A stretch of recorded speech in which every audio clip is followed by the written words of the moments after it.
말씀드리겠습니다. 총 누적 확진자 수는 1156명이며 이 중에 해외 유입이 688명, 외국인은 57명입니다. 해외 유입의 91.7%가 해외에서 귀국하시는 우리 국민입니다. 1156명 가운데 6,325명이 격리 해제되었습니다. 신규 확진자는 94명이고 격리 해제는 304명이 증가해서 전체적으로 격리 중 환자는 감소하였습니다.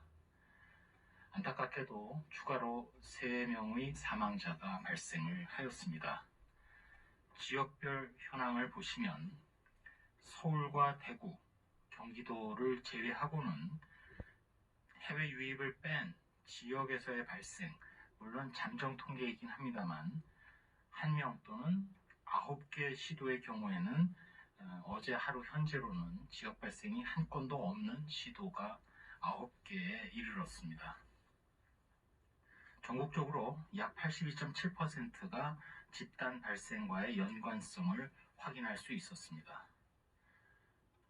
개별 집단 발생을 보시면 경기도 소재한 의정부 성모병원과 관련해서 전일 대비 8명이 추가로 확진되어서 현재까지 총 35명의 확진자가 확인되었습니다. 그 35명은 환자 13명, 직원이 10명, 환자 가족 및 방문객이 12명입니다. 현재 감염 경로 및 접촉자에 대한 조사를 진행을 하고 있습니다. 경기 평택시에 있는 한 와인바와 관련해서는 4월 1일부터 현재까지 13명의 확진자가 확인되어서 역학조사를 진행하고 있습니다. 대구 달성군에 소재한 2개의 의료기관에서 전날 대비 20명이 추가로 확진되어서 동구에 소재한 파티마 병원과 관련해서는 전일 대비 3명의 확진자가 추가로 확인되었습니다. 저희 중앙방역대책본부에서는 앞서 말씀드린 대로 수도권을 중심으로 소규모 집단 발생 사례들이 계속 확인되고 있는 상황, 그리고 해외의 주요 국가들이 지금 가파른 증가 추세를 보이고 있는데 국내 유입 가능성이 상당 기간 지속될 것으로 보인다는 점 등을 근거로 해서 집단 시설을 중심으로 소규모 발생이 부정기적으로 나타나는 형태로 현재의 코로나19 유행이 장기화될 가능성도 있는 것으로 판단을 하고 있습니다. 이에 따라서 증상 발생 전에 전파 가능성을 보다 면밀하게 추적하기 위해서 관련 지침을 개정하였습니다. 주요 개정 내용으로는 접촉자의 조사 범위를 종전 증상 발생 전 하루에서 발생 전 이틀까지로 확대하였습니다. 또한 고위험군의 흡연자도 추가해서 관리를 강화해 나가기로 했습니다.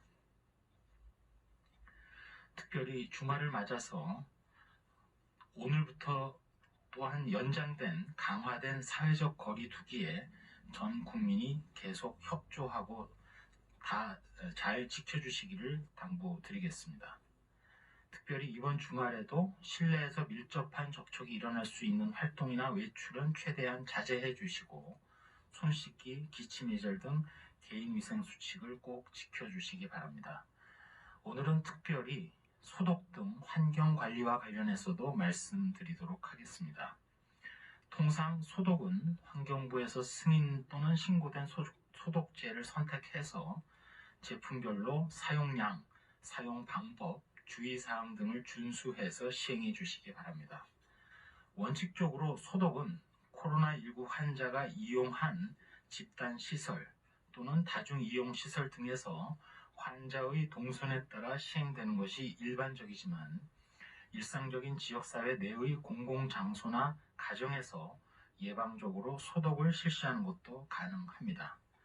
외부 공기가 실내로 순환되도록 충분히 환기를 하는 가운데 소독을 실시하는 장소나 지역에 대해서는 엘리베이터 버튼, 또 손잡이 레일, 문 손잡이, 팔걸이, 책상, 조명 조절 장치, 키보드 또는 스위치와 같이 일반인의 접촉이 잦은 곳을 일회용 천이나 타올 등으로 깨끗이 닦아내는 것이 좋습니다.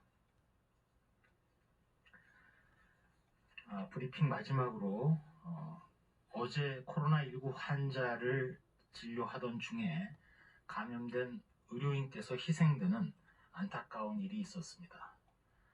자신에게는 엄격하고 환자 치료에만 정성을 쏟았던 고 허영구 원장님을 추모하며 고인의 평온한 안식을 기원드립니다.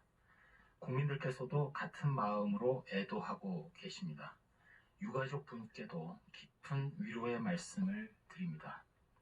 동시에 지금 이 시간에도 전국의 의료 현장에서 자신보다 환자의 치유를 위해서 묵묵히 헌신하시는 모든 보건 의료인 분들에게 다시 한번 존경과 감사의 말씀을 드립니다. 우리 다 같이 함께 힘을 모아서 코로나19를 반드시 이겨내야 되겠다는 다짐을 다시 한번 하면서 앞서 브리핑의 앞부분을 마치겠습니다. 네, 그럼 지금